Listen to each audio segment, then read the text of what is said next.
Баршаңызға сәлем, өте дәмді етті бәліш дайындаймыз. Ол үшін ұнымыз бен сары майымызды жақсылап араластырып, екі алақанның көмегімен микс үгілмелі қамыр дайындаймыз. Үстіне тұз, разихитель саламыз және де бір штук жұмыртқа, қаймағымызды салып, жұмсақ қамыр илеп, салфан кигізіп, жарты сағатқа холодильникке салып қоямыз. Енді осы аралықта начинкасын дайындаймыз. Менде тауықтың туралған төс еті ұсақтап туралған, үстіне картошка және пияз, 2 ас қасық сұйық май құйдым және де жақсылап араластырамыз. Тауық етінің орнына тартылған сиыр етін пайдалансаңыздар болады. Ол кезде сұйық май құюдың қажеті жоқ, өйткені сиыр еті өзі де фаршы майлы болады.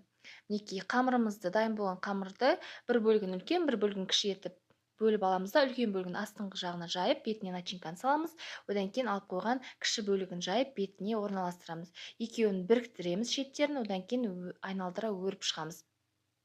Ортасын тесіп, бетіне жұмыртқаның сары уызын жағып, күнжіт сеуіп, қызып тұрған пеште